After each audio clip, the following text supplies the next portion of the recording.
এখন ঘড়িতে ঠিক 1:48, আর এই 1:48-এই আমার ক্ষুধা লেগেছে, খিচুড়ি খেতে মন চাচ্ছে খুবই।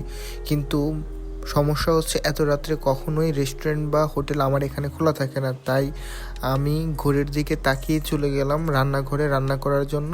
এখন নিজেই রান্না করে খিচুড়ি খাবো। তো প্রথমেই পেঁয়াজ এবং আলু কাটাকাটি করে নিলাম। আমার ওয়াইফ আমাকে আলু কাটতে সহযোগিতা করলো। এরপরে প্যানটা বসিয়ে দিলাম, আগুনটা ধরানোর পরেই তেল দিয়ে পেঁয়াজটা ভাজাভাজি করে নিলাম। আমি আবার রান্না করতে খুব ভালো পারি, কিন্তু হঠাৎ পার নিচে দেখলাম আমার ছোট্ট বিড়ালটা ও ঘুম থেকে কেনই যেন উঠে গেল, হয়তো আমাদেরকে দেখে উঠে গিয়েছে। যাই হোক, মশলাগুলো দিয়ে দিলাম একে একে করে, সবগুলো মশলা দিয়ে একটু নাড়াচাড়া করে নিচ্ছি। আমি জানি আমার মতন অনেকেই আছেন, আপনাদেরও রাতে ঘুম ভাঙলে ক্ষুধা লাগে, আর আপনারাও নিশ্চয়ই রাতে রান্না করে খান। যারা যারা রান্না করে খান নিশ্চয়ই আমাকে জানাবেন।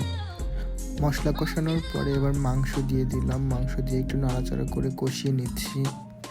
অনেকটা সময় লেগে যাচ্ছে, কিন্তু নিজেকে সান্ত্বনা দিচ্ছি যে আর কিছুক্ষণ পরে হয়তো বা হয়ে যাবে রান্না।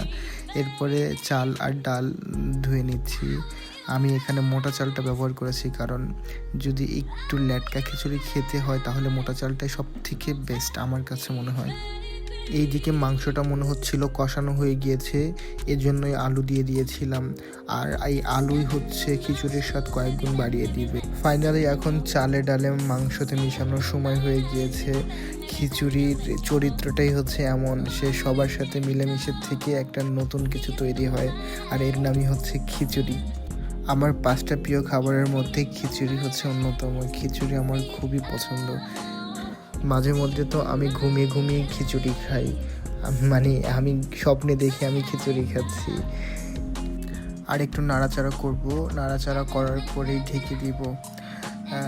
ঢেকে দেওয়ার কিছুক্ষণ পরে আমি আশা করি খিচুড়িটা হয়ে যাবে। এখন ঘড়িতে বাজে 3:15, আর এখনও আমার খিচুড়ি রান্না হয়নি, তবে কিছুক্ষণের মধ্যে হয়ে যাবে, আমি আশাবাদী। এই তো হয়ে গিয়েছে। অনেক সাধনার পরে ঠিক রাত 3:30 আমার খিচুড়ি রান্না। খিচুড়িটা আমি যেমনভাবে রান্না করতে চেয়েছিলাম ঠিক তেমনভাবেই হয়েছে। এখন বাকিটা হচ্ছে প্লেটে তোলার পরে বুঝতে পারবো কেমন স্বাদ হয়েছে। আমি দেরি না করে রান্না করার সাথে সাথে আমি বেড়ে নিয়েছি এবং প্লেটে নিয়ে নিলাম। আমার কাছে খিচুড়িটা খুব ভালো লেগেছে, হয়তো বা খুব ক্ষুধা লেগেছিল এর জন্য। যারা যারা ভিডিওটি দেখেছেন সবাইকে অন্তর থেকে ভালোবাসা। আল্লাহ হাফেজ।